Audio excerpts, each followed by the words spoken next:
You tag me in. I'm in the corner. I'm beating the guy. He's bleeding from his nose.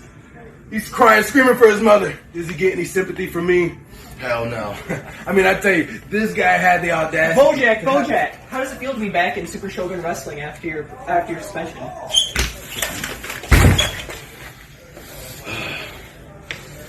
Who are you? Don't even answer that! Do you know what today is? Do you know who this is? Yes. The Great Bobino. Do you not follow him? All the big booty bombers? The mighty one? You know who we are. You know what we do. Get the hell out of my face. Chump. So there's this fruitcake. Been hearing all about it. You want some? Let's go.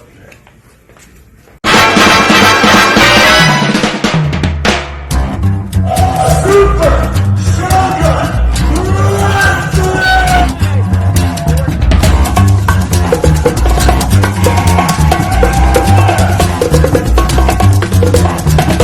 I think it's time to blow this scene. Get everybody in the stuff together. Okay, 3, 2, 1, let's jam.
Joining me at the commentary table off to the hard cam side, you will see JLC!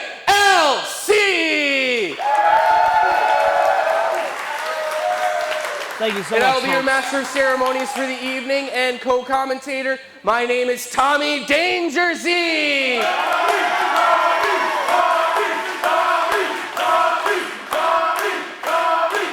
So let's get this show on the road!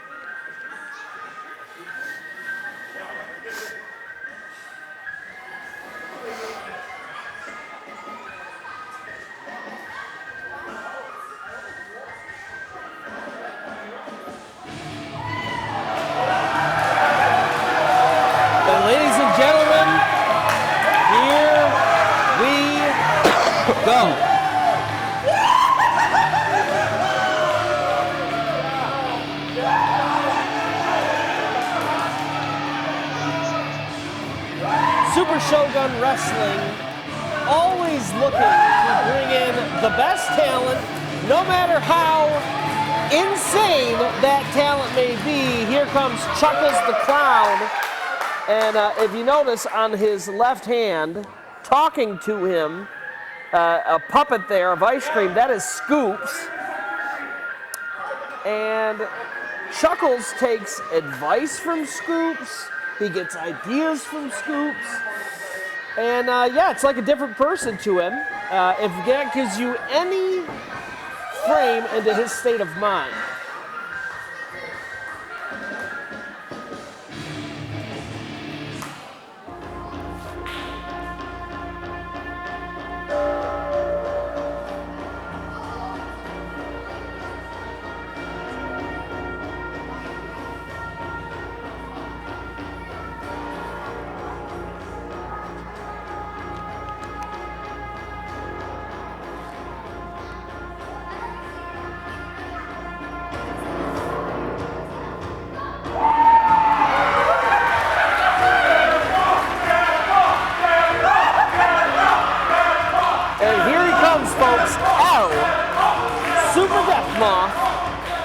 Nothing known about this guy. Don't know where he's from. Don't know how much he weighs.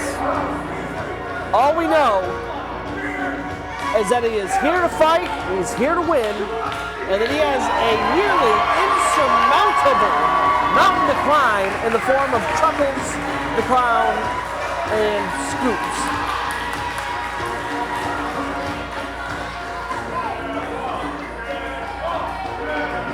Crowd firmly behind Death Moth tonight. Will that be enough? I don't know.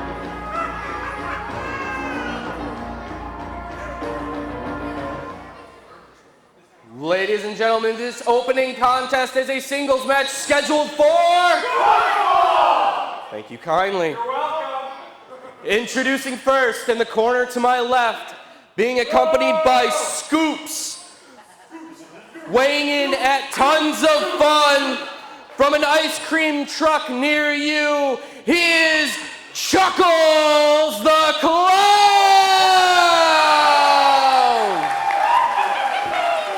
And Chuckles living up to his name there, cackling like a hyena.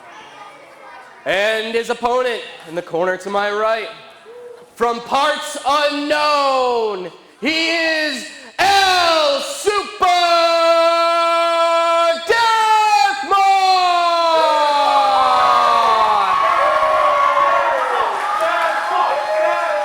And as I stated, the crowd is behind Death Moth.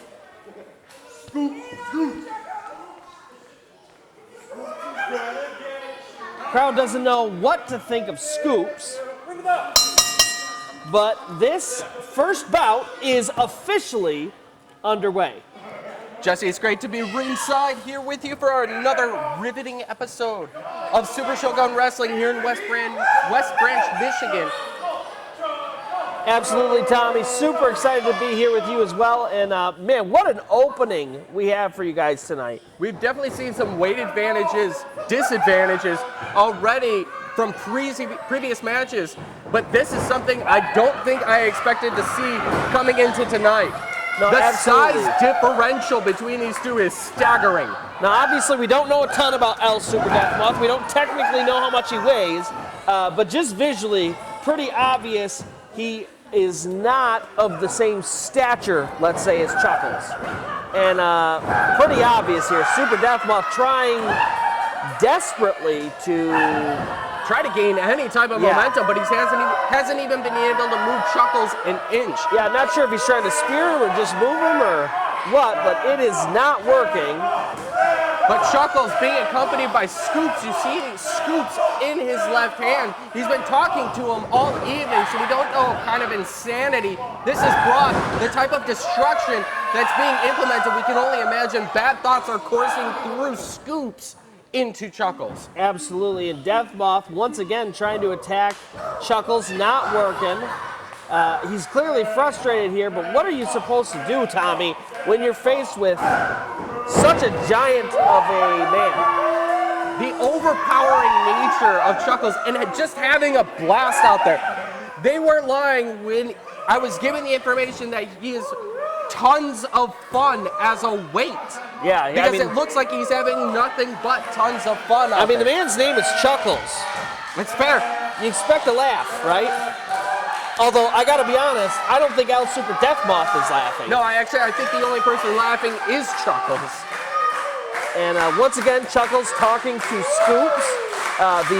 Just so you know, the puppet is Scoops. That's a puppet in his hand, and they're having a conversation. You don't know the type of consciousness that Scoops might have. That could be a real living entity. There we go. El Super Death Moth attacking the base of Chuckles' legs. It's a great way to do it. If you're going to chop down a tree, go to the bottom, take out the base. Oh, and he's got him in the mandible claw. Not good. Up and down. And rolls him over.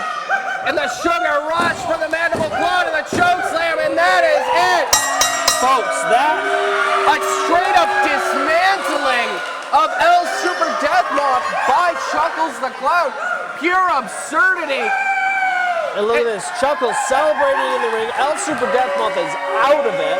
Chuckles is actually giving Scoops the win, more or less. He's holding up Scoops as if he was the victor, as if he planned it the whole time. So if that's the manager's standpoint, and he's getting the plans from Scoops, who's going to go against him? Yeah, and Tommy, what do you do against this person? I mean, this is the first time we've seen him in the ring, but if you're in the back watching this, I don't know about you, but I would be saying, I hope he's not my opponent for next time we're out. I would most assuredly agree to that, and we'll see how well El Super Death Moth can lick his wounds after tonight to be able to try to get back on a winning prerogative after this straight-up destruction he faced this evening. Absolutely one-sided, folks, but listen, we are just getting started here at Super Shogun Wrestling. Plenty more matches coming to you tonight.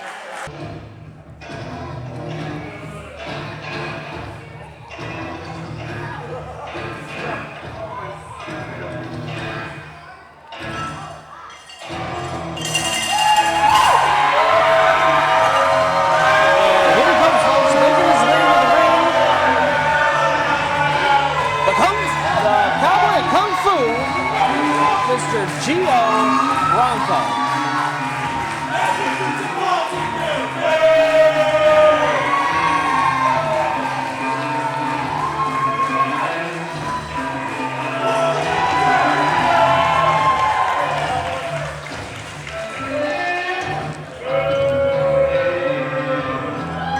And as you can hear, crowd not caring for Gio, and as you can see, Gio not caring about the fact that the crowd is not behind him.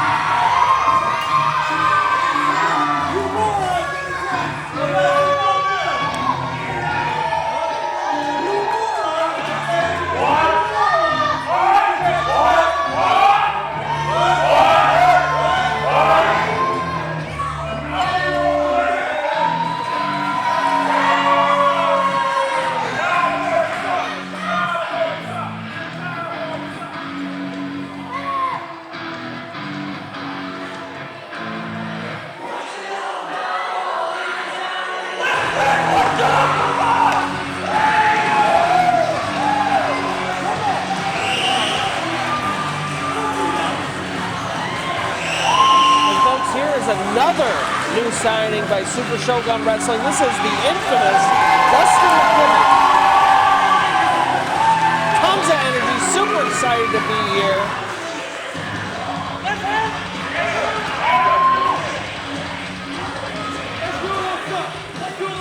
This side, what's up? Come on, let me hear you. Get the crowd into it, folks.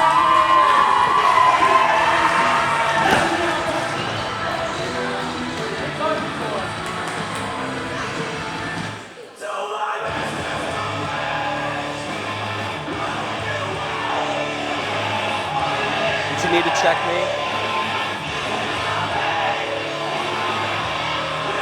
And of course, we are ready for triple threat action, folks.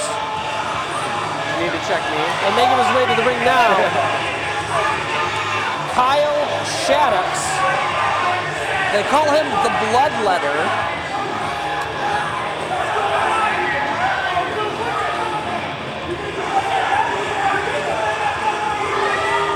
Giving the crowd space.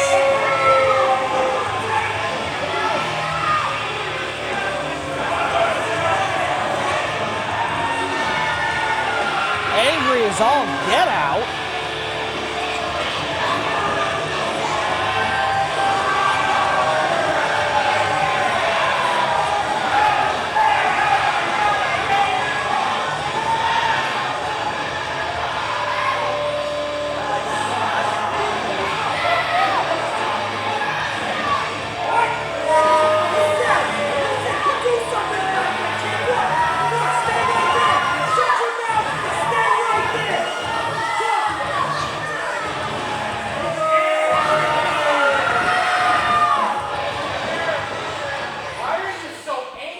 Because I don't like fat annoying people like you!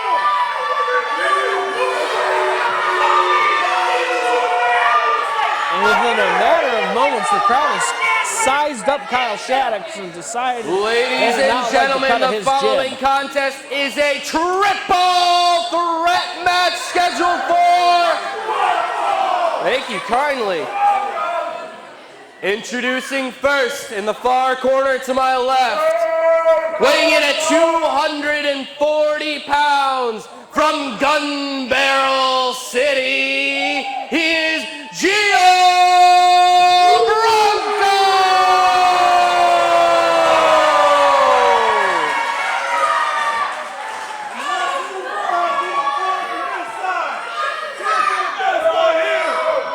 Introducing second in the corner to my right, weighing in at 180 pounds from Elkhart County, Indiana, he is the infamous Dustin McKibben!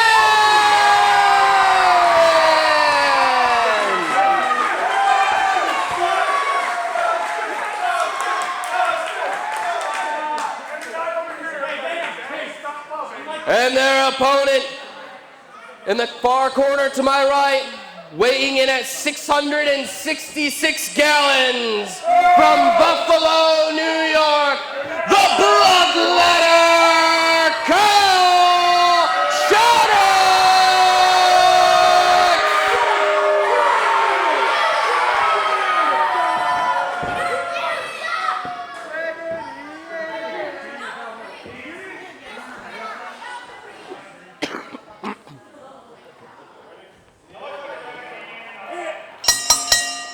And we are officially underway, folks. Triple threat action coming at you. Nothing quite more exciting than triple threat action right after a pretty much squash match that we saw earlier this evening. Chuckles taking down now Super Deathmoth, but now we got a whole nother host of problems happening in the ring with two newcomers. Kyle Shaddix and Dustin McKibben taking on the super kick from McKibben to Right Gio away. Bronco. And look at this, Kyle Shaddix just standing there letting it happen. This is the dynamic of a triple threat, Tommy. This is why it's such a dangerous type of match, because you can get your opponent out of there right away, and it doesn't matter. Right there, if this had been a singles match, Dustin McKibben could have covered Gio Bronco for the 1, 2, 3, and we would have had back-to-back matches that were one-sided. But because this is triple threat, he has to worry about a whole other contender. Right, and now we've got Kyle and Dustin facing off. From the waistlock, drops down Kyle. Dustin McKibben going up with the armbar. Kyle Shaddix quickly and smartly getting out of there, rolls over to the ropes, picks himself back up. Has quite the devilish demeanor as he gets right back up, known as the Bloodletter. Yeah, I mean, look at him. Red wrist tape, red pants, red hair, red bandana. This man is obsessed with blood. And now he's got the advantage over Dustin McKibben. Sending him over the ropes, but just holding him and locking him on that top rope. And now dragging his face across it. And now sending him face first into the top turnbuckle. Gio Bronco, of course, still in this contest, but on the outside, potentially incapacitated. Oh, and there he goes, back up to his feet.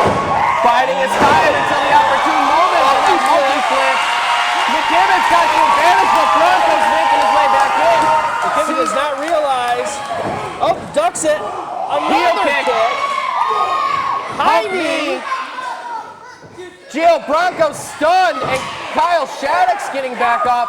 Bronco sent to the outside of the ring and slams hard onto the concrete. Once again, I might add, he has been a non-factor so far in this match. Yeah, he's not having a good time. But now Kyle Shaddix is with the neck breaker. That was a beautiful neck breaker by Kyle Shaddix. And in for the cover. 1, 2, and a kick out. Justin McKibben saving himself and Gio Bronco in this context. Still plenty of energy left there, Tommy. Kyle now really beaten down on McKibben, and you can see the anguish on McKibben's face. Oh, but now McKibben, after a little bit of showboating from Shaddix, trying to gain the advantage, but Shaddix shot it straight down immediately. And look at this. Kyle Shaddix adding insult to injury. Unnecessarily, I might add. Kyle now calling for Gio for some assistant, maybe a double suplex. And it looks like they're setting up McKibben. Tommy. Up. Vicious. And Dustin McKibben all of a sudden finds himself in a bad way. But now the question becomes, what do you do, Tommy? Because you can team up for a minute, but only one person is going to get that cover. And as you can see, Gio Bronco. Yep, Bronco goes in for the pin, but then Shaddix breaks up, and now Shaddix trying to do the same thing. And all of a sudden, this team has tension, and there's only one way. Only one way to resolve it. Here it goes. Well, anytime you get some type of an alliance in a triple threat match, it's always a temporary one, so it's just a matter of when the bubble bursts. And here we go now, trading blows back and forth. Really laying into him, and now Shaddix gets the upper hand with a knee to the midsection. Got both opponents hung up on the ropes here. When I show up, your blood drops down. And now just laying into Bronco onto that middle rope. Does the exact same thing to Dustin McKibben, and all of a sudden, Kyle Shaddix is finding himself in a very favorable position here. Goes for the cover. 2. Kick out after 2, but now it goes into Gio. 1. Kick out after 1. Just too much time taken. They're trying to figure out who to cover. And Kyle telling the referee to count faster, but I think that was a perfect count by our referee. Absolutely, Eric Cherry doing a great job out there trying to manage the complex situation of a triple threat. And a hard strike right to the chest of Shaddix. Gio Bronco now finds himself at the top of the ladder. And look at this. I mean, he has come to play. He is throwing everything into those punches. Yeah, finally, after being able to get re-engaged in this match, after spending quite a bit of time on the outside, now he finds himself as a top dog in the ring at the moment. And Tommy, the crazy thing about a triple threat is that might be the position you want to find yourself in. You're outside of the ring, you're recovering while your two opponents beat the crap out of each other. Right. And then you come in refreshed. Yep. Let them wear each other down and you take the advantage. Shaddix trying to gain his wits about him in the corner, and McKibben still on the receiving end of the assault by Bronco. Choking him out on the ropes. Bronco looking to improve his 500 record here in Shogun Wrestling. He's got 1 win and 1 loss. Now, the 1 loss came as a count-out in a previous triple threat match that we saw Jason DeMilo pick up the victory. The good news is it means he has a lot more experience than his other two opponents in triple threat matches here. Beautiful lariat. The long arm of Texas showing its strength. Both men are laid out and Bronco's just taunting the crowd. Could have gone for a cover on Kyle Shaddix, elected not to. And will that cost him? These types of situations are rare to see in a triple threat where your two opponents are down and you have the opportunity to do something great and pick up the victory. But Gio Bronco did not capitalize. Shaddix getting thrown to the outside of the ring. And once again, Dustin McKibben trying to fight his way back into this match. But another forearm straight to the spine by Bronco. Oh, grabbing him by the nose. He's gripping him tight. and a kick right to the face. Well placed by McKibben. Whoa! And that chop, they heard that all the way in Timbuktu. Down goes Dustin McKibben. Now it's got a submission in play here, and then just dropping right onto the spine. Full body weight of Gio Bronco.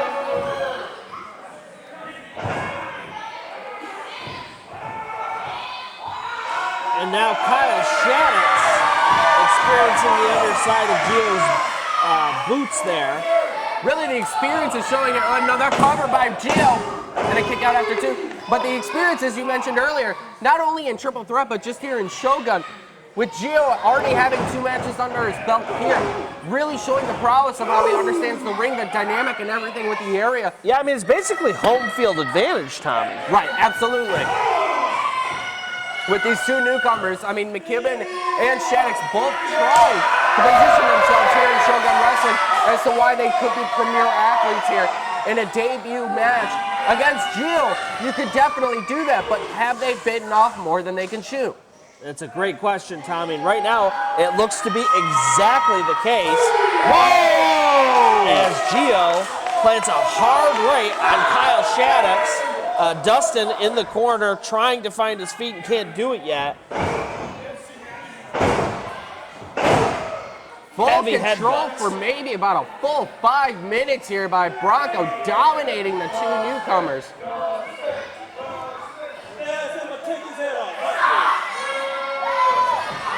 Here we go. Oh, double clothesline! McKibben out right in the nick of time! And look at this. McKibben laughing, realizes his fortune, and all of a sudden he finds himself.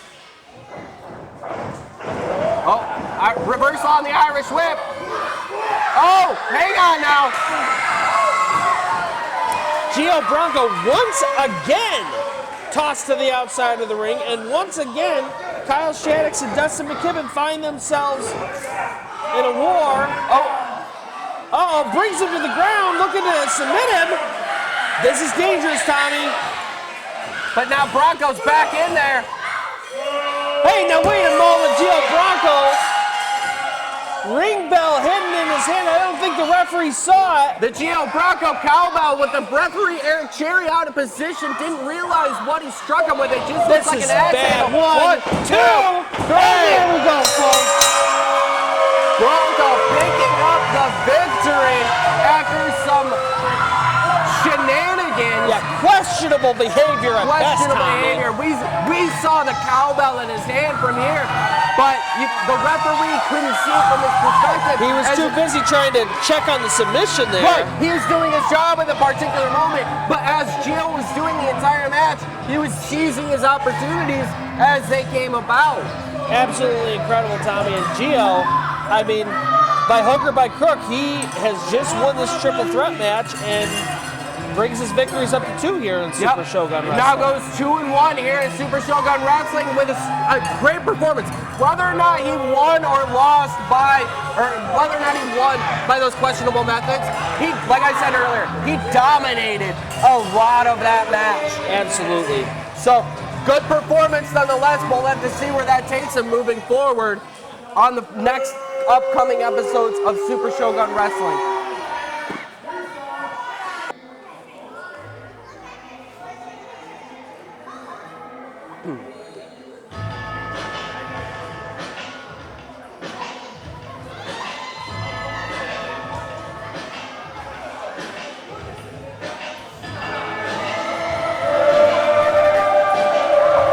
And folks, here comes a man with bad intentions. Rick Cartier, you know, they call him old school. And the reason they call him old school is because Rick is just one of those mean, dirty, get in your face, aggressive fighters.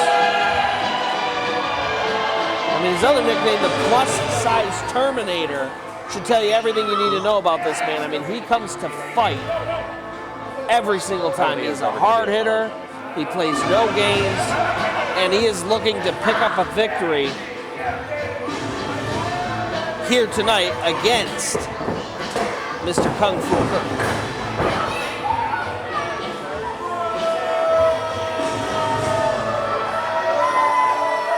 No smile anywhere near the mouth of Rick Cartier. All he has is a nasty scowl like a wolf.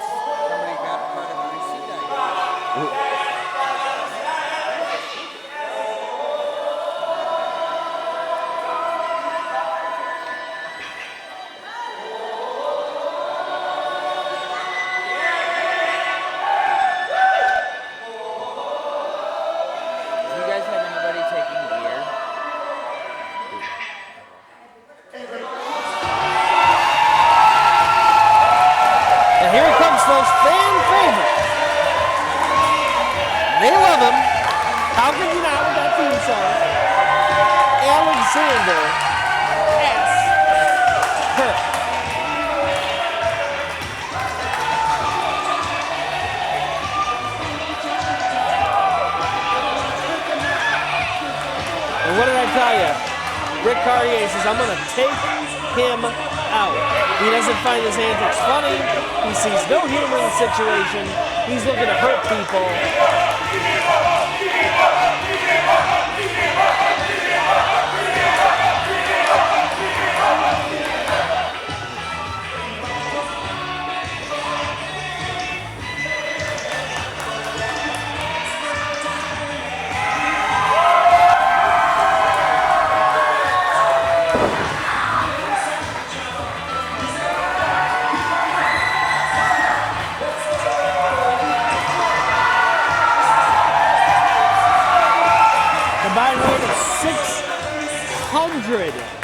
Pounds in the ring there tonight, folks.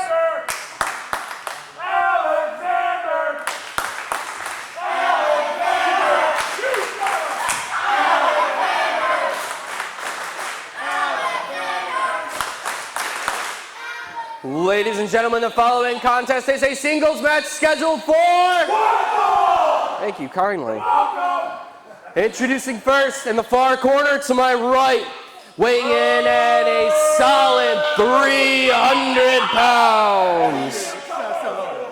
From the 605 studios, he is the plus-size Terminator, the Midwest Enforcer, one half of Hoss Fight. He is old school Rick Cartier!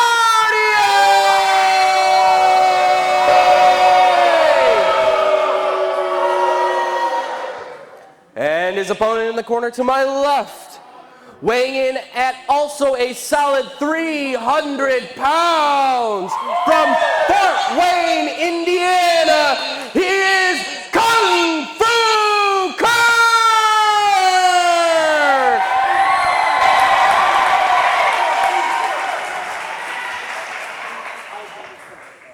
You got this! Kick his butt! Kick his butt! Beat him up! Beat him up! Beat him up! Beat him up! Beat him up! Beat him up! Beat him up! Uh-oh, Cartier out of the ring, confronting someone in the audience. Kicks over his water bottle. The fans inciting violence between Kirk and Cartier. And this match is officially underway. The rematch I think everybody's been looking forward to after the first contest that these two had 2 months ago. It was, by all means, a barn burner of a match. Yeah, I mean, for all of his showboating silliness, Alexander S. Kirk, when he gets in the ring, that dude can throw hands. Yeah, and as we know, Cartier, the old school, the plus-size Terminator, is always ready for a fight and gives at the highest level contest when he's in that ring. Hang on, Tommy. It looks like Kirk is going for a handshake, and, you know, Ricky looks like he may be accepting that. He is old school, after all. Maybe there are gentlemen's rules here. No. Well, he still technically shook his hand, so I guess it was kind of a sign of a respect. But with the match already started, Cartier's already looking for that first edge to gain. Because he knows protect yourself at all times, right? Right. He knows how dangerous Kirk can be in that ring.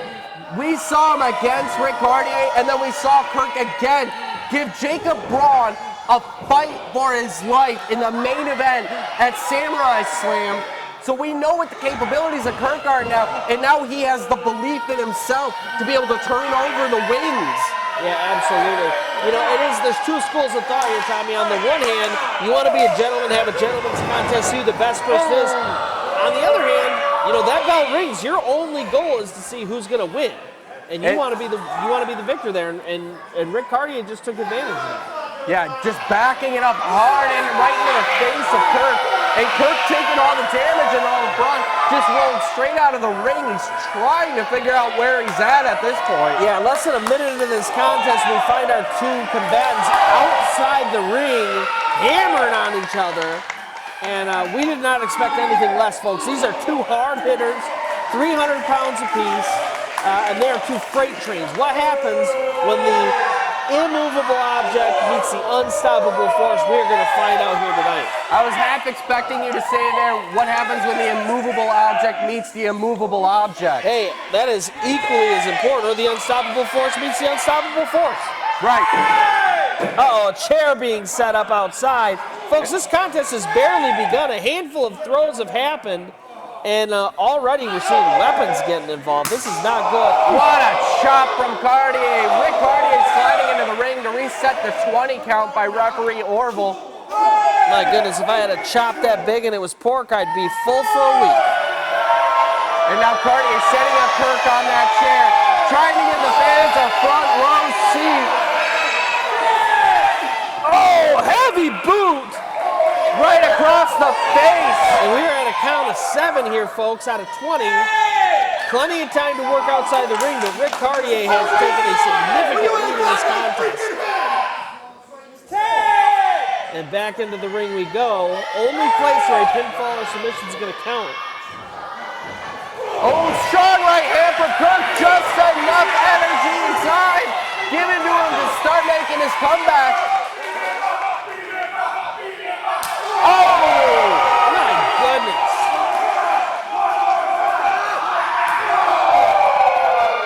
And Cartier now feeling the wrath of the chops he delivers. Oh, with heavy lariat. But did not move Cartier. You could see he got hurt by it, but it wasn't enough to bring him down. The immovable object meeting the immovable object. There we go. One more. We ask the questions, the hard questions here in Super Shogun Wrestling. What happens when the immovable object meets the immovable object? And we get a power slam with a cover. Kirk went to the well one too many times with those lariats. You cannot afford to make a mistake like that with Rick Cartier. He's too intelligent of a wrestler. This warrior knows how to defend or counter every type of situation, especially if you give him enough time to. And Kirk once again taking control. And oh no. Folks, you do not want 300 pounds coming at you like, oh, right to the face. This could be it. This could be it. He goes for the cover. 1, 2. Kick out of 2. Cartier still has some energy left in him. But it was a weak kick out. There was not a lot behind that. Yeah, there was a close 2 count, Tommy. You're right about that. Kung Fu Kirk really laying in the shots now. Being the aggressor. Roaring elbow ducks it. Grabbing him by the hair and referee Orville reprimanding him right away, admonishing Rick. And bringing those hammer fists down hard. I mean, the spine of Alexander Kirk standing up to those blows is impressive. And now just slapping him with forearms across the chest and a slap right across the face. Oh my goodness. I feel like everything up to this point has done nothing more than pissed Rick Cartier off. Yeah, I mean, he's going for brutality. He's looking to hurt Kirk at this point. The confidence just oozing out of him, uncontrollably. Cartier getting him back to his feet. Ooh, heavy chops. That was a full arm shot. I mean, my goodness, Tommy. The last time I saw this many chops, I went to my local butcher's. Again, following. I was waiting for it. I was going to say something, and I saw him lining up. I'm like, I'm just going to let this one fly. And again, he is just loading them up. Here they come. Fast and furious chop action.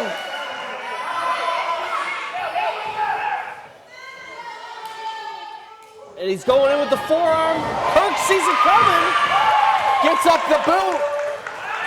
Oh And my. strong right hand right to the How jaw. is Rick still alive and awake after that?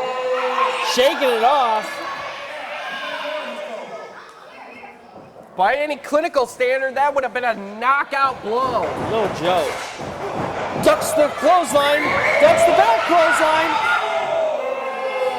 And did not duck that. Oh my goodness, Rick. Belly to back suplex. Roaring forearm. Oh my goodness, Rick Cartier did not see it coming, but both men down.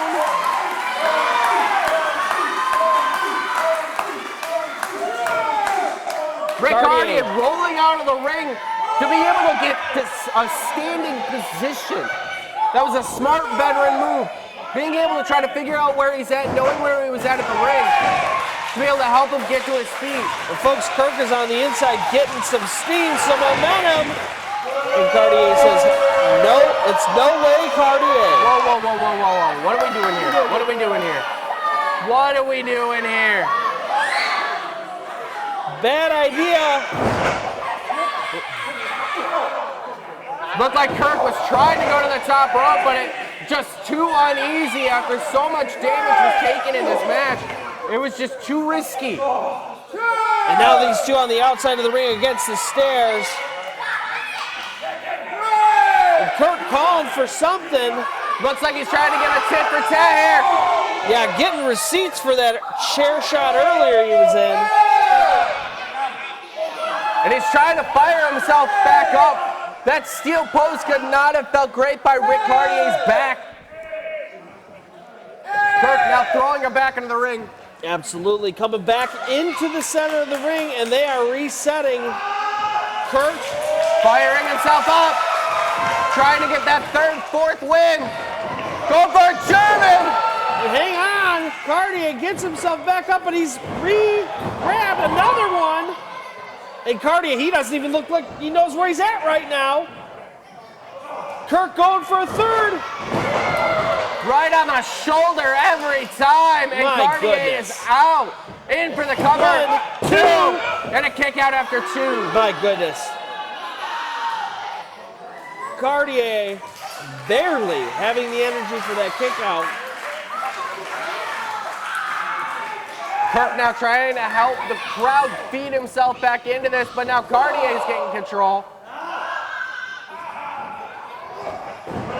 Cartier pushing him off. Kick to the lower midsection. Looking for the... No! Kirk reversed it! Ending up with an elbow drop. 2, 3! Oh my goodness! Kirk pulls off the win! Kirk pulled off the win! As clean as it could be! As we are! As clean as it could be, it's unbelievable! Cartier going for schools out, which we saw him use to put away Kirk previously. But Kirk, knowing that and seeing the progression on how that match was developing, what he's experienced in the past, being able to reverse it just in time to turn that around. Unbelievable! And folks, Cartier on the outside doesn't even know where he is, but let's give Kirk his flowers. That was an incredible performance and finish. Absolutely stunning. And I gotta say one thing. Cartier's not going to be happy when he realizes what happened at the end of that match.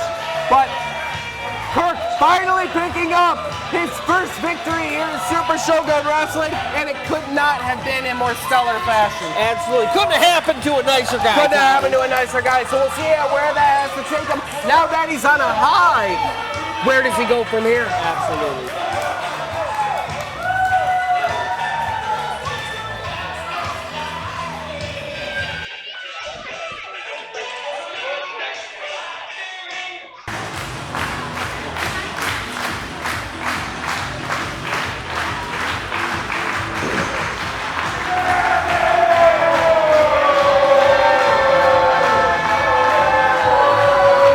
And folks, our next scheduled match is The Den versus Anthony Totelli and Jason DeMilo. And yet here comes Roberto Cruz making his way to the ring.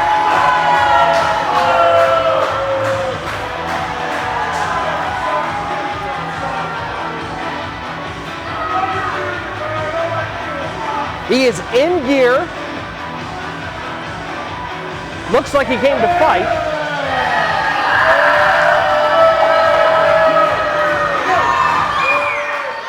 He's an idiot.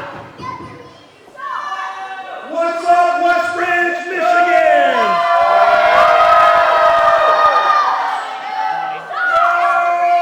Now, buddy, my name is Roberto Cruz. And look at this, Roberto Cruz cannot get a word in. I want to say something to you guys. I showed up today and I wasn't too happy.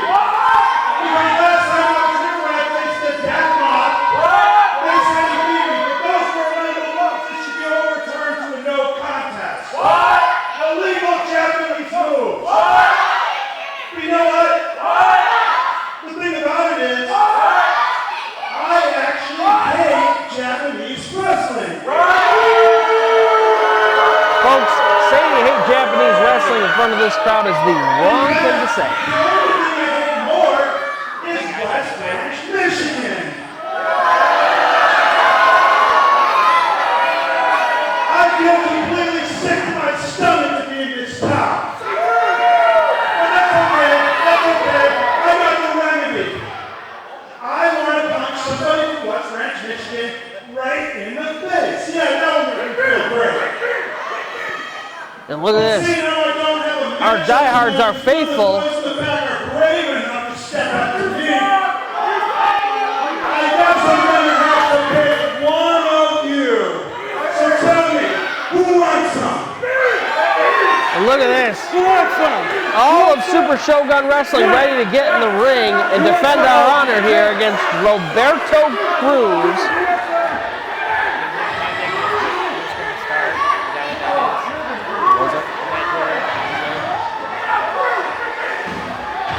And wait just a moment, folks! Somebody from West Branch, Michigan has answered the call. He's from West Branch. You're from West Branch? No, Jared is. I don't understand the deal with this. Enter the Mad Dog. And hang on, Roberto Cruz wanting no part of Mad Dog Warren, who is getting a hometown hero's welcome.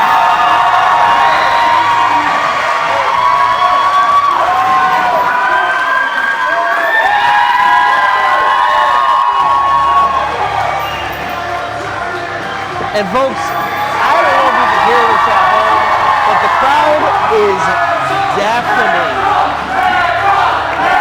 in the Dragon's Den Arena.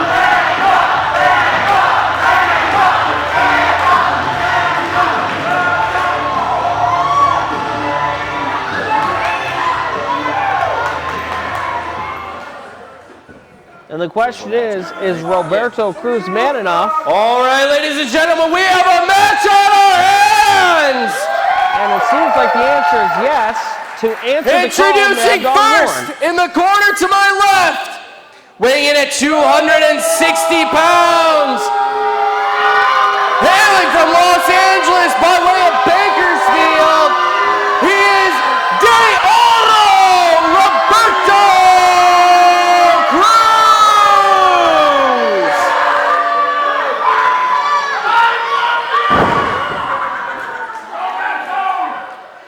And his opponent in the corner to my right, weighing in at 200 pounds, hailing from West Branch, Michigan,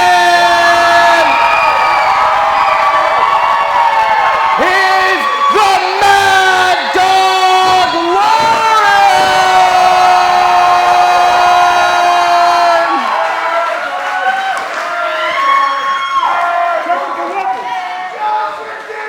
Roberto Cruz saying to check Mad Dog Warren for weapons. And ridiculous.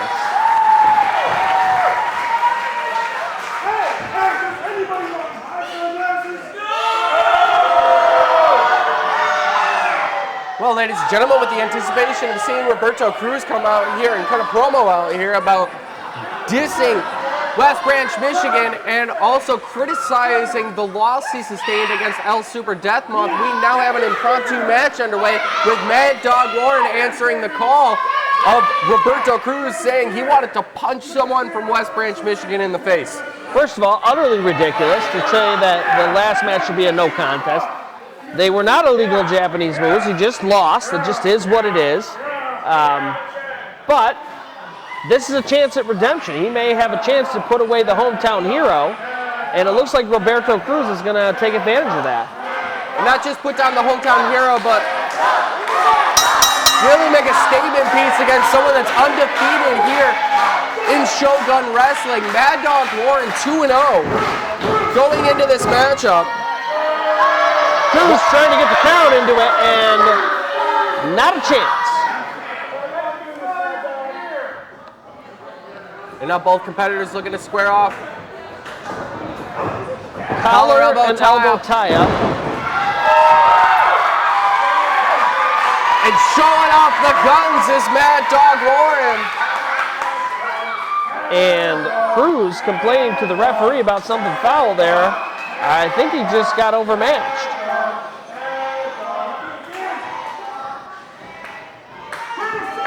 Circling again.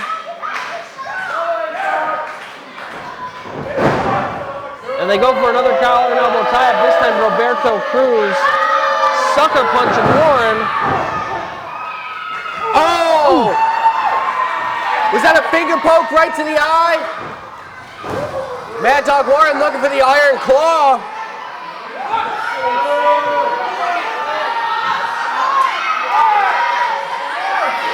And now Warren giving chase to Cruz around the ring. Cruz trying to get the camera person involved. Cruz doing everything he can to stay away from the Mad Dog. Gets back into the ring. Ooh. Warren goes after him, and Cruz takes advantage. And the scowl on Warren's face. Wincing in pain a little bit, but pure aggression looking like out of that scowl. As Cruz looking to take advantage of the situation and now jaw-jacking. Looking for a test of strength. The difference of 60 pounds between these two gives the clear advantage to Cruz. But Warren taking the bait. Locked in on the right hand, going for the left. And here we go! Warren tried to gain the advantage, but immovable seems Cruz at the moment. Cruz now pushing him down. Warren almost down to a knee. Oh, it's the indomitable spirit of Mad Dog Warren fighting back. Puts Cruz on his knees, and look at this. Cruz immediately backing up. And now on the corner, the referee started making the count.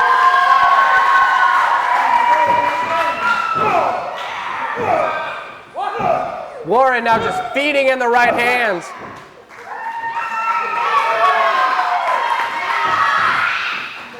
Oh, slips on the ropes. He's on top of him. Feeding more right hands. And Cruz just taking a beating now. And look at this, Cruz stuck in the corner. Oh no!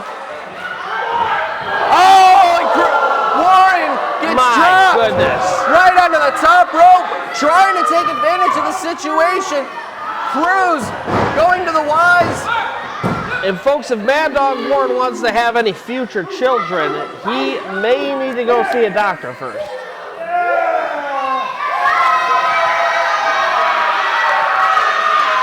And you can see him wincing in pain there as Cruz celebrates around the ring and now feeding the boots into Warren.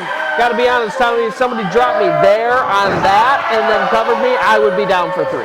That's more than likely true for most people. Warren still trying to get back to his feet. Cruz now focusing on the limbs.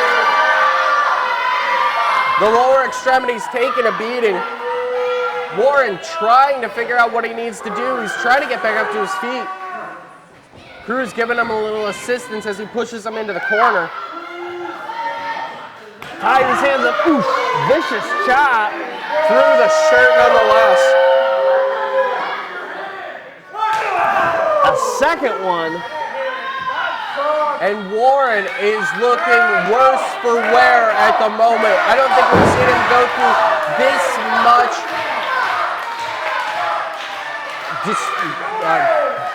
much of power difference in his previous matches. He's really struggling. I was almost at a loss for words because I haven't seen him struggle this hard before. Oh, and trying to get the energy back. Flips Cruz over them for the back body drop. And hang on, Mad Dog Warren getting himself back into this fight. No, but in the atomic drop by Cruz again swings it back into his favor. Again, focusing on those lower extremities. And Cruz looking to use his wrist tape to choke Warren, and right away the referee on top of things. Better be careful.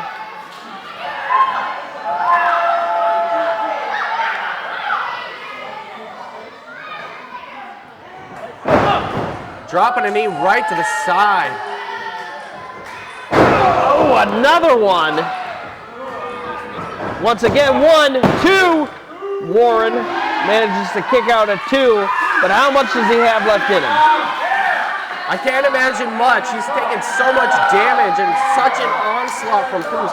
Cruz trying to make the statement here. Cruz bringing Warren to his feet, only to put him back down again. And now that rear chin lock applied. Sinking it in, and folks, if you're already faded, this is going to make things a lot more difficult for you. He's crushing the windpipe, blocking arteries. I'm telling you, something like that's going to put you out. Oof, double stomp to his face, and he covers him again. 1, 2. Kick out after 2. Somehow Mad Dog's got enough strength to kick out of it. But folks, that was, I mean, he didn't have much left in him at all, Tommy. That was a weak kick out if I've ever seen one. Yeah, the question being, how much longer can he go? Trying to fight back into it. Going for the iron claw. Cruz blocking it. Oh, but a low blow. A low blow. And hang on, this could be it, folks. Ref didn't see it. 1, 2. And a kick out after 2 again. How did Warren kick out after that? My goodness. We're really seeing the cutting of some of the warriors here at Super Shogun Wrestling take advantage of the referee's position on what they're capable of getting away with.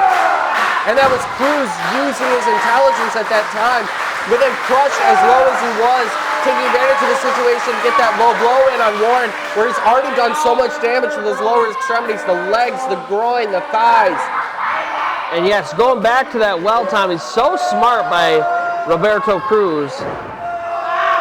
Locking up that figure 4, center of the ring, and this could be the beginning of the end, folks. Mad Dog there's nowhere to go. Now shoulders on the mat. And now on top of having to worry about all that leg pain, he has to worry about laying down. Can't even try to get the breath back into him and relax for a moment. Kick Look out at this. again. But he's got nowhere to go. He hasn't even been able to move in any way, shape, or form in either direction. And listen to this. This hometown crowd trying to get Mad Dog back into this. Mad Dog trying to roll it over. He's trying to get the momentum. No, and he gets it reversed. Oh my goodness, Roberto Cruz all of a sudden finds himself in trouble, immediately goes to the ropes. Cruz in the better position on that standpoint. Once they rolled over, he was right next to those ropes, being able to get out of that. But so much damage done to Warren up to this point. Yeah, hardly able to stand. He is in serious trouble here, folks.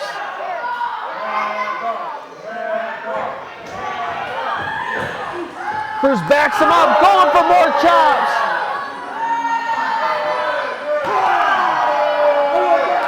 And when he started this match, Roberto Cruz said he wanted to punch someone in the face and get his aggression out. Has he done that tonight, Tommy?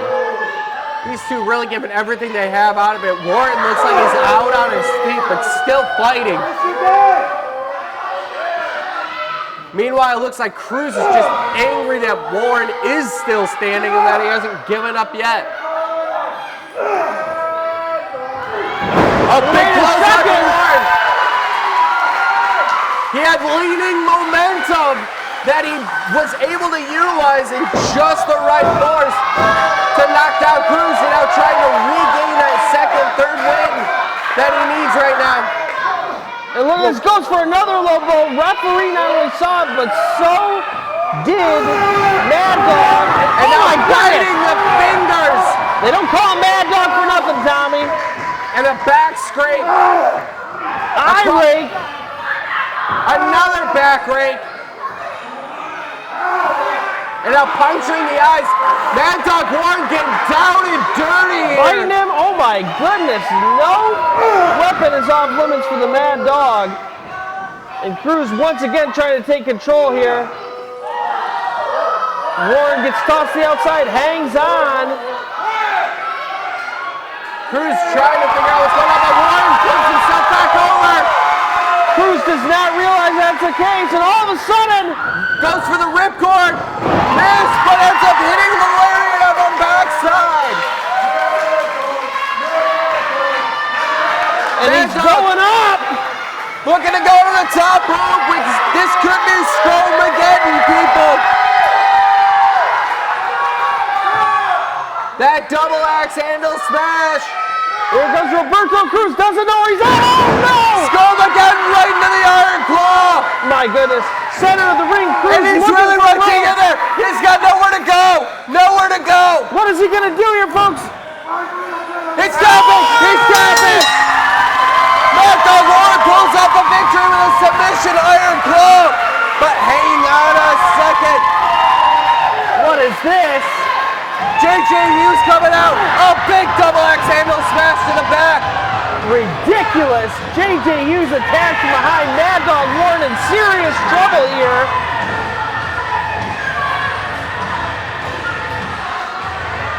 This is incredibly unprofessional by JJ Hughes. So angry that he's taken 2 losses from Mad Dog Warren. And what is this, folks? Orville trying to break up whatever's going on. Hughes, just trying to disrespect Warren. Oh! And insult to injury. Insult to injury indeed. Madden fine. Coming up, but Jacob Braun with the dumbbell in hand. Matty Fine getting in the way to break it up. Braun looking for a fight to support Mad Dog and prevent JJ Hughes from doing any more damage. And look at this, JJ looks so proud of attacking a man from behind.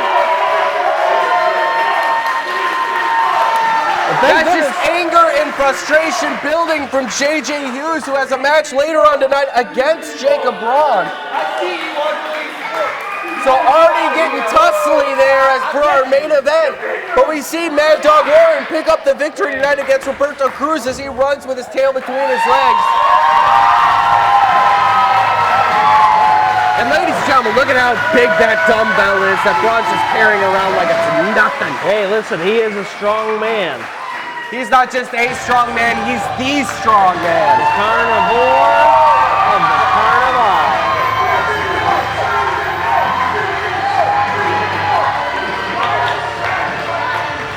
And the headline here, folks, is that Mad Dog Warren picks up his 3rd victory in a row here at Super Shogun Wrestling. And that Roberto Cruz goes 0-2.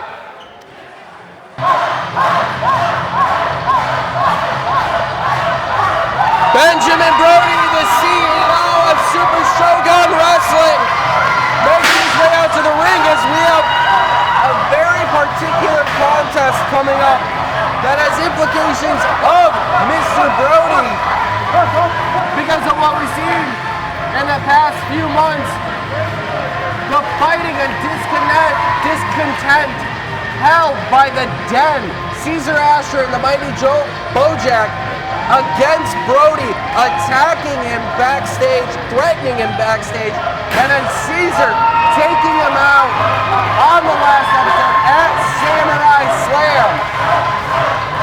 Yeah, folks, I mean, things started off with words, then they got physical, and Brody is finally here to take control of the situation. Get your paper.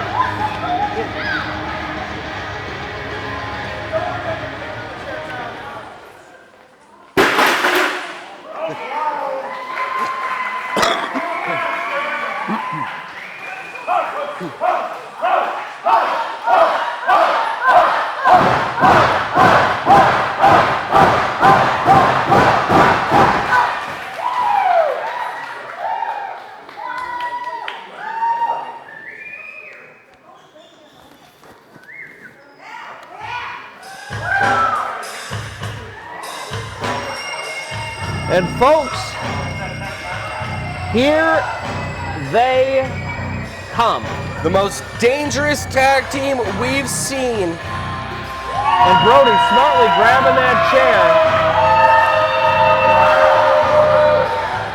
and moving it out of harm's way. The last thing he wants is his own weapon used against him. Last time things got physical.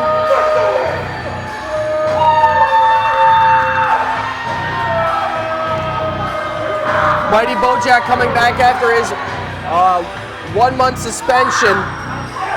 And Caesar Asher coming back after his, you could say, contentious victory over Christian Cross at Samurai Slam, making their way to the ring. But during that match, Brody was assaulted. Before the match even started, Brody was assaulted by Caesar as retaliation for suspending Bojack. So there's a lot of intertwined parts that are happening within this storyline.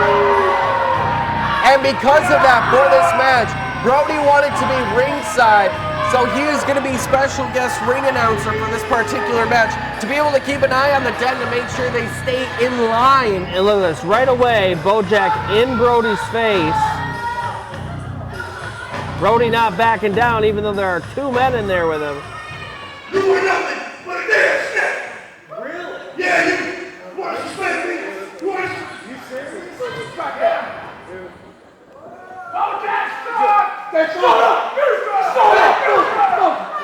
And it seems like Caesar Asher is trying to calm down Bojack. He's trying to be a mediator of sorts at the moment. Ladies and gentlemen, welcome to Super Shogun Wrestling.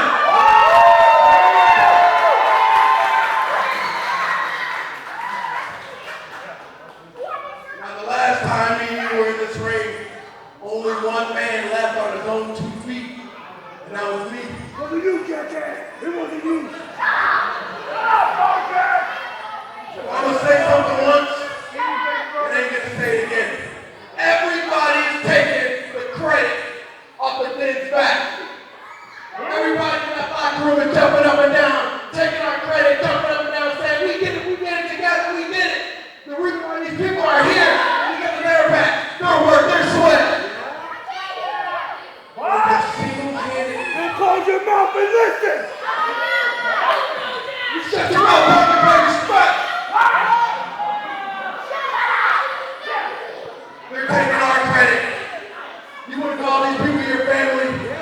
You want to say you built this? We're all my family. Or this single-handedly for the last year, me and my brother built the foundation of the broken bones of your heroes, your roster.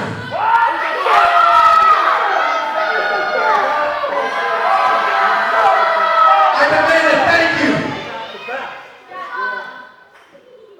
Simple as this. Me and my brother are worth the price of admission alone.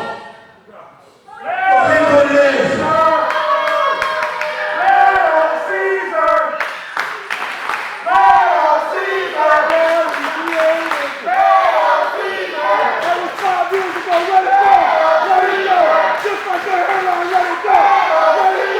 folks, contentious though Caesar Asher may be, his words are very true.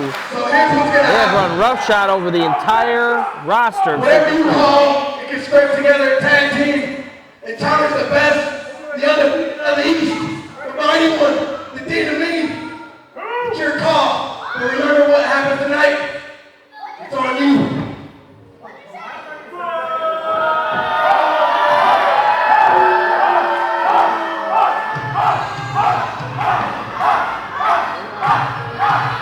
Benjamin Brody hand-picked these next two superstars to go against the Den.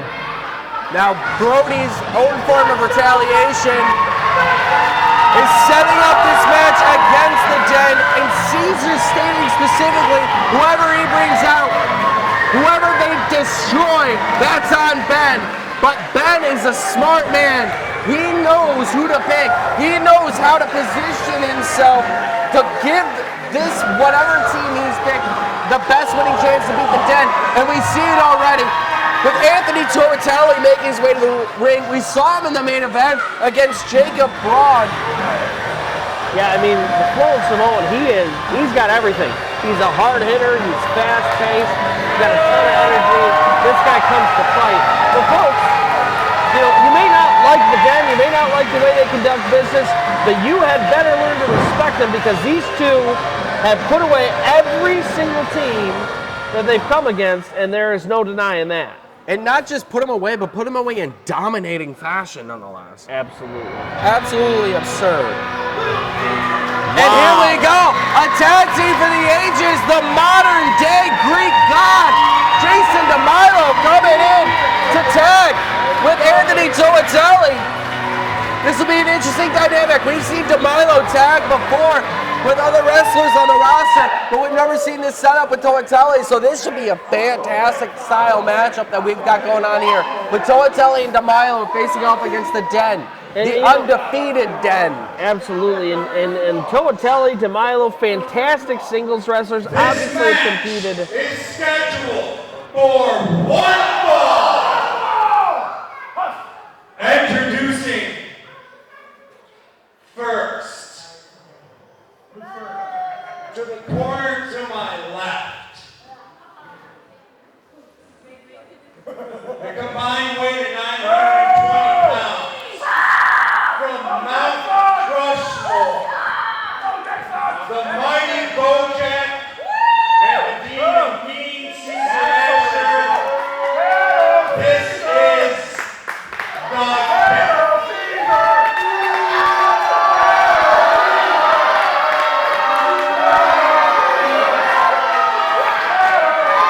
Pure dominance exposing itself to us right now.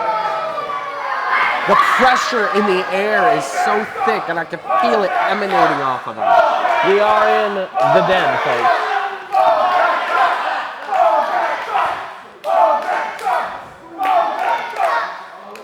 And introducing second to the corner to my right. Weighing in tonight at 203 pounds from Salt Lake City, Utah. Big Ugly Barbell 03 Fitness. He represents the Polish Samoan Anthony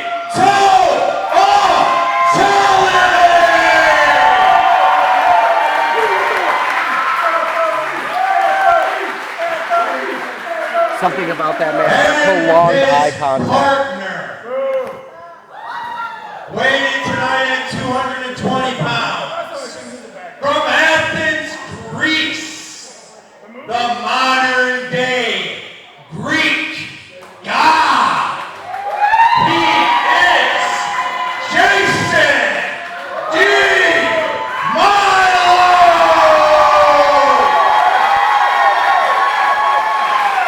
And folks, as we get this contest underway, what I was going to say is, DeMilo, Tortelli, fantastic singles wrestlers. Some of the very best in Super Shogun wrestling. But how does that translate to a team? How do they work together in a way that they're going to beat the Den? Individually, if it was one-on-one, maybe, but I just don't know that they're going to be able to string together the teamwork to be what I consider to be the best tag team in Super Shogun Wrestling.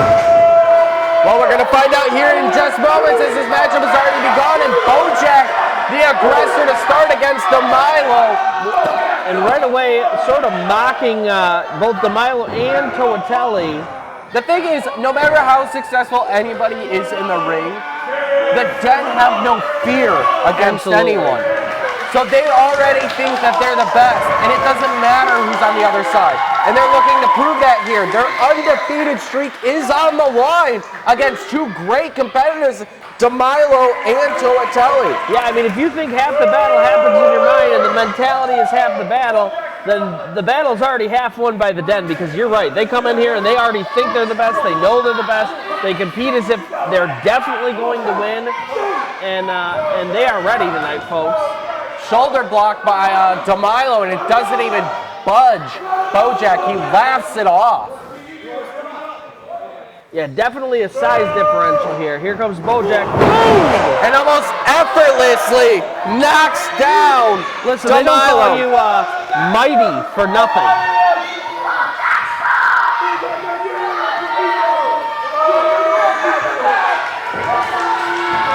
Oh, and the smart DeMilo trips up the mighty Bojack. The big man went down, people. And a smug smile on DeMilo's face. He knew that he got the better there of mighty Bojack. He might have just poked a sleeping bear. Uh-oh. Wrestles him into the corner. Strong collar elbow tie-up as these two muscle each other around. See, this is exactly what I'm talking about. Bojack's so smart, getting to his corner, but wait a minute, DeMilo, same thing, and now all of a sudden, both legal men have changed, folks. And now the partner's breaking it up. Trying to get the aggression off as now Toatelli and Caesar are legal.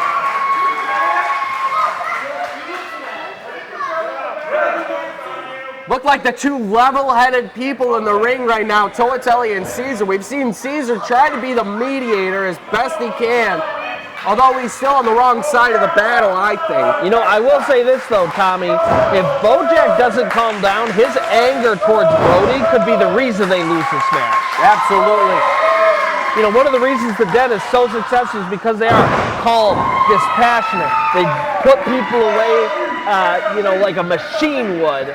And right now, he's so angry. Right, and they don't get distracted. Quick roll-up by Toatelli. But they don't get distracted, ever. The other one, and this is the first sign of distraction I've seen of the Den of anything in the ring. Usually they're so solely focused on the match and proving their dominance. Absolutely. And this is a crack in that scene. Collar elbow tie up again, and Toatelli getting the better of Caesar Asher into the side headlock. And you see Bojack here, he's mouthing off to Brody right now. Again, Not even paying attention to his partner. distraction. You're right, Tommy. Not even paying attention to his partner in the ring. He's in some serious trouble right now as Toatelli continues to put pressure. Ducking that kick. Duck rolls out of the way of the stunt. We've basically got two matches going on. We got one in the ring and the one on the outside. We got Bojack mouthing off with Brody. We've got Caesar with Toatelli, and DeMilo just trying to figure out where his bearings are at this point and trying to calm himself down after that pure aggressive start that he had with Bojack, trying to match anger. Anthony Toatelli in the corner getting shoulder tackled by Caesar Asher. And now just putting the forearm to his face. Goes all the way up to a 4 count before he finally lets go. Irish whip into the corner, but the flowing Samoan lifted himself up, but Caesar caught him. Toatelli now on his back. Got him in a choking sleeper out. lock. But Caesar knowing where it was. Oh wait, Toatelli, hold on. But they are against the ropes. Toatelli is going to have to break that hold. Very smart by Caesar Asher. And now getting in some elbows. Yep, Caesar taking advantage of the situation and the position. Strong forearms, my goodness. Haymakers there. Anthony Toatelli in some real trouble right now. His only saving grace is that he is in a neutral corner. Oh, dodging it! Tortelli makes the tag. DeMilo's legal. And hang on, Asher in real trouble. Oh, buddy boy! 1, 2. It got after 2. Goodness gracious, the impact on that one. Bojack getting into the ring. He's nervous there for a second.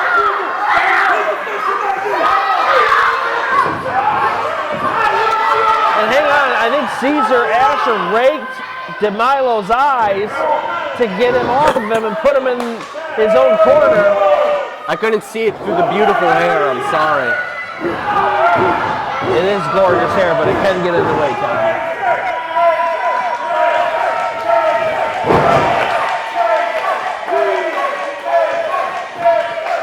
And now Caesar again legal as Bojack goes out. And this is the tag team specialist that we've seen. The Den, isolation in the corner, frequent tags in and out. It's unbelievable how quickly they can decimate one half of a tag team in minutes, just with this pure aggression and consistent destruction in the corner. Absolutely. I mean, when you tag your partner in, you get 5 seconds of both of you being in the ring together, and they just keep tagging back and forth and utilizing that rule to dominate one half of Brody's tag team that he put together here tonight. And man, if you're Anthony Toatelli, you got to be getting frustrated right now watching your partner all the way across the ring, no help for them. Yeah, he's got to be itching to get into this match, just hoping that there could be a glimpse of a second where DeMilo can get in there and make a tag out. And once again, you know, Bojack turned to Brody, was mouthing up, and it just cost him. He has got to check that anger if he wants a chance to win. Oh, big drop kick by Toatelli as Caesar trying to get involved. And all of a sudden the Den, both outside, as Toatelli and DeMilo stand tall in the ring. The Den trying to retreat back to their corner. DeMilo and Toatelli standing tall. Toatelli now going up to the middle rope. Den not realizing what's happening. They're in trouble here. Oh! Taking a both out at the same time. The flowing Samoan flowing through the air. Oh, baby!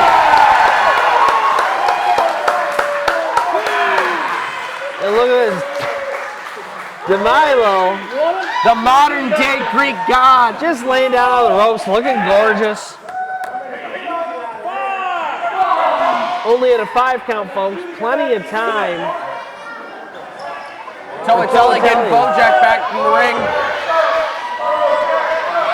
Bojack and DeMilo, the legal men at the moment.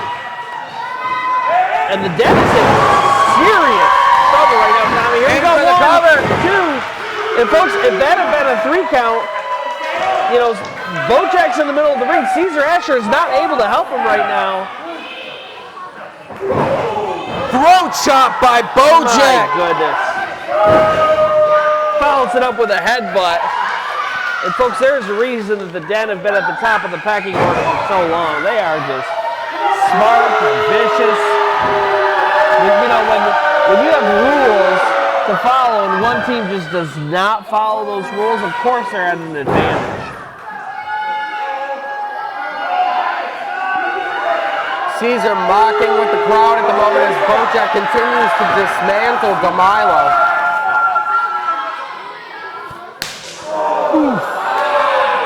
Vicious chop and then a tag. Caesar tagged in, and once again, DeMilo finding himself in the wrong corner in real trouble while Toatelli has running chop right to the chest of DeMilo.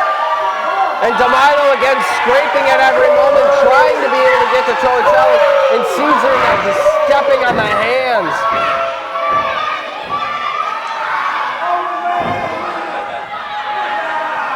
And still cannot escape. Caesar finally lets off and drops an elbow straight to the heart. Resets him, does it again. Off the ropes. Big leg drop. In for the cover. This could be it. 1, 2. No! DeMilo not ready to give up just yet. And Benjamin Brody sitting next to our commentary table, just breathed a huge sigh of relief. He has a lot riding on this. This was his custom-picked team, folks. He could have picked anybody to go against the Den. This is who he chose. And this is some of the tag team specialism that we were talking about earlier, too.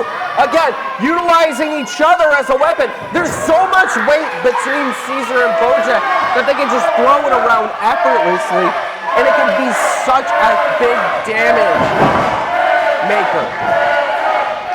Not to mention the fact that they just flow so seamlessly together. They already know what they're going to do. They already know the moves that they're going to perform. I mean, these two have been a tag team for a long time.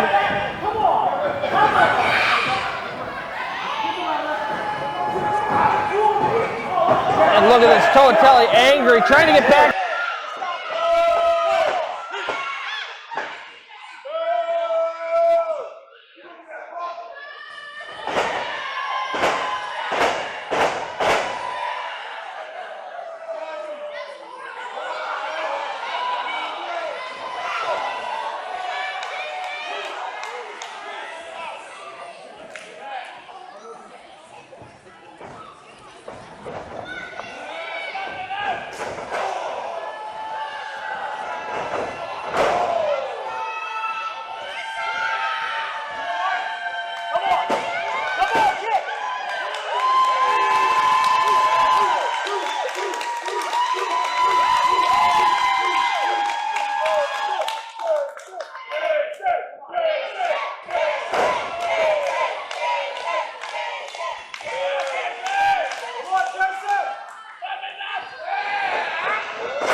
Jason! Jason! Jason!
25 kilos. Really? For the Detroit Carnivals, he is the high striker, the carnivore of the carnival, the strong Shogun, the birthday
Anybody want some tea?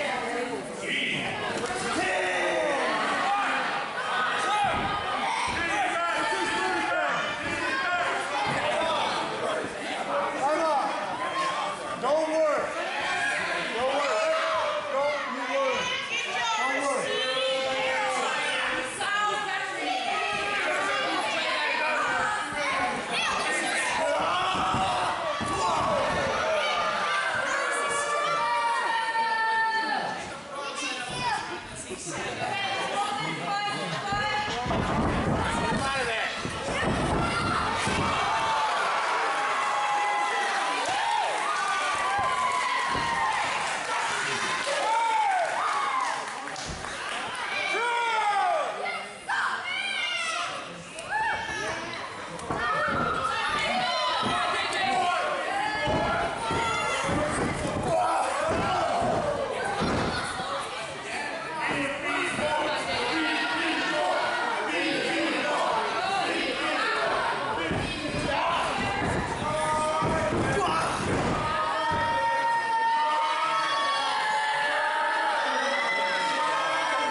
Time